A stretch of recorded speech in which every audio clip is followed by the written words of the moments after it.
It's just me. I'm Kyle with the Gwinnett County Public Library, and welcome to Virtual Legends Around the Campfire. So grab a flashlight and join Francis and I while we explore folktales, stories, and urban legends from around the world. I like this weather. Me too. Since spooky season is here, why don't I tell you a story? Okay. This is the story of Okiku the doll. The legend says that in 1918, a boy in Hokkaido, Japan bought a doll at the market for his little sister, Okiku. He got the doll because he looked similar to his sister. They both had a bowl cut with straight hair down to their chin. Okiku loved the doll. She took it everywhere.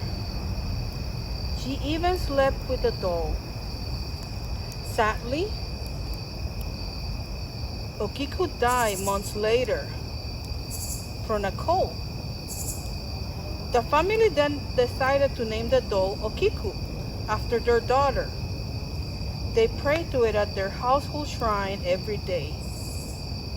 After a while, the family started to notice something strange about the doll. The doll's hair was growing longer. They would cut the hair, but it just kept growing back.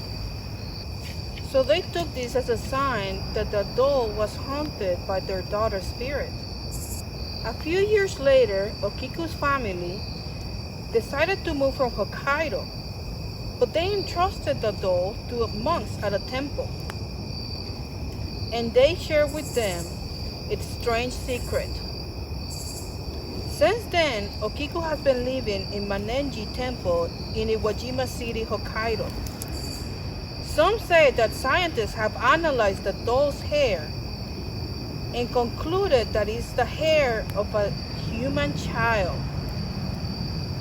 And others say that if you get close enough to Okiku and look into its half-open mouth, you can see its growing teeth. What? That's not real. Well, that's the thing about legends. We don't know for sure if they are true or not. I have another story for you.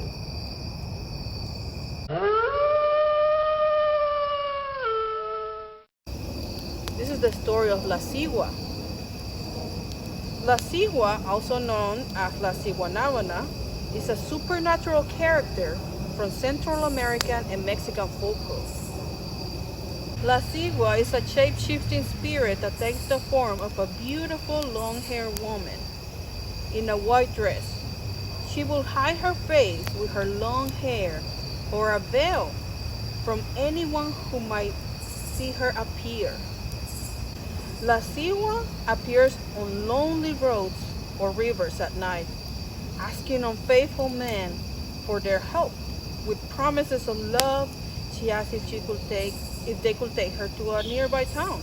Once La Sigua and the men are alone, she will reveal her face, which is that of a horse or sometimes a skull.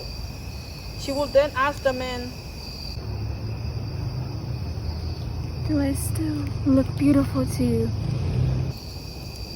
After this sight, her victims are then driven mad, or sometimes they die and lose their soul. But she is only appearing to men. Well, La Sigua will also appear to disobedient children. However, she will take the appearance of their child's mother.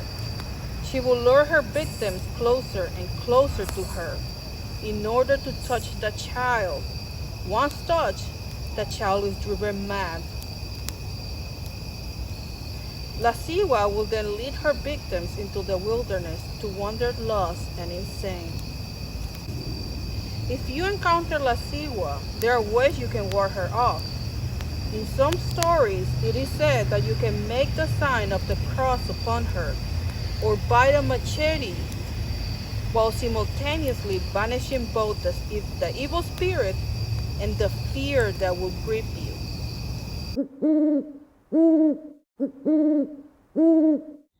I love this time of year. Me too. Yes, this is my favorite thing, is to roast marshmallows outside. But you know what makes it even better? What? Is if we tell spooky urban legends. Ooh, that sounds cool. So I have a couple that I've been wanting to talk to you about, or actually tell you about, but I was gonna wait until we roasted our marshmallows outside so it could be a little spookier. Fair. Okay. So the first one I want to talk to you about is originated from Haiti, and basically it's a folklore called Metminwi. And the story goes that there's this creature called Metminwi, and it's made of darkness itself, pretty much. And it's found all throughout Haiti. And anyone that crosses its path at night will suddenly disappear, never to be seen again. And the pictures that depict what it looks like is it's all dark and black, like a really large black figure with really long arms and really long legs. So if you're in Haiti, keep a lookout, especially at night, for this creature called Metminwi. Metminwi. Scary. Yeah, when I saw pictures of it, it kind of reminds me of Slenderman. I've heard of Slenderman, yeah. You want to know something cool about Slenderman? Always. Slenderman is one of the only urban legends that has been originated 100% online. So it doesn't have any folklore or any tales like that surround it. It was actually made up by a man. And you can actually go online and find exactly who the person is and when it was created, which I think that's pretty cool, because Slenderman, do you know the story about Slenderman? I don't think I do. Well, Slenderman is this really tall figure, and it likes to prey on children, and it will go at night and it will snatch kids and take them, and they will not be seen again. Similar to the Metminwi story from Haiti, and they look similar as well. So those are kind of spooky tales, but you kind of get the idea that since it was made up online, maybe the author got ideas from other urban legends and folk tales to create Slenderman. You know, that reminds me of a story that I heard about La Llorona. Ooh. Yeah, that's a Mexican folklore about the crying woman. So basically in that, there was this beautiful woman, and she met this man, and he was really handsome and dashing, and they got married, and they had kids. But when they had kids, she noticed he started to withdraw from her, and he didn't seem to be as interested in her. He just loved the kids so much. He was always interested in the kids, and she got jealous of this. So, when she was playing with the kids one afternoon by a river, she was overcome with jealousy, and she drowned them. What? Yeah. After this, she was so obsessed with, or she was so guilt-wrought that she drowned herself in the river. And now they say that if you hear crying at night, it's La Llorona, and that she could steal your children and drown them. Oh my gosh, that's a scary one. I love how there's so many different folklores about like the boogeyman type creatures, and people like that similar all over the world. Each country has their own Slenderman or La Llorona or Metminwi that they have spooky tales to tell around the campfire, just like this. Well, this was lots of fun. Thank you for joining me, and I can't wait to eat our delicious s'mores. Me too. Cheers. Cheers.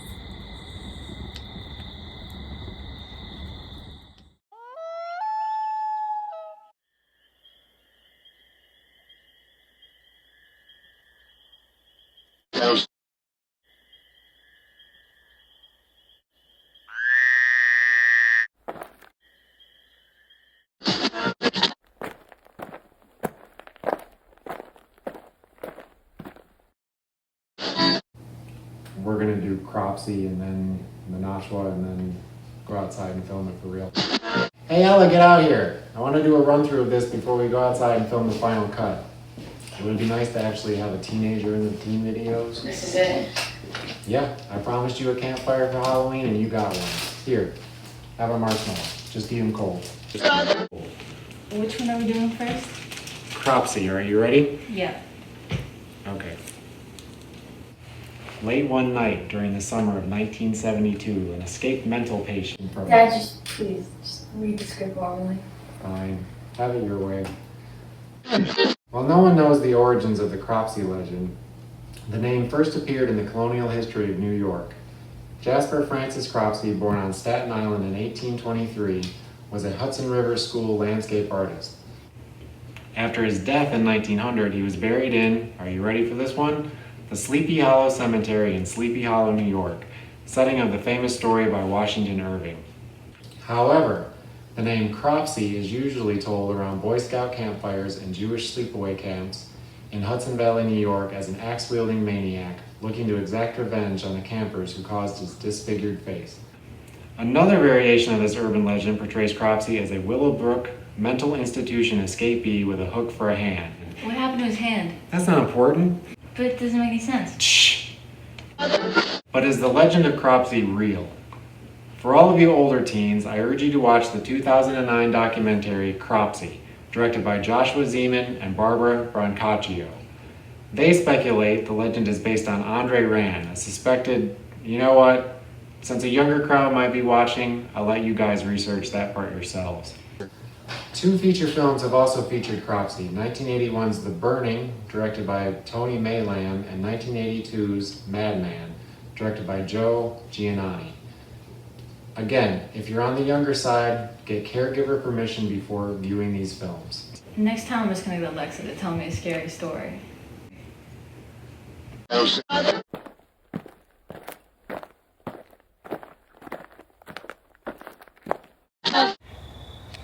Marshmallow? No. Again, fine.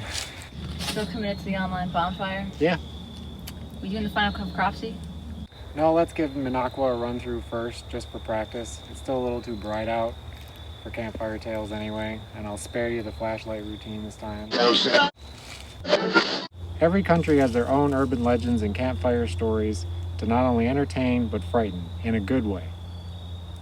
Kanpur, India has one such tale. Munakwa, a furry, insect-like creature with large glowing eyes, is said to scratch your face off. In India, tales abound of creatures ready to attack the face of unsuspecting victims. In 2002, the residents of Kanpur... What is that noise? What noise? It sounds like something buzzing. I mean, I don't hear anything, but we are outside. Maybe it's feedback from something. Is the microphone okay? Alright, don't answer me. I don't know. There it is again. Oh, okay, I heard it that time. We'll just ignore it. Anyway, in 2002... Dad, we need to leave. Like now. What? Look.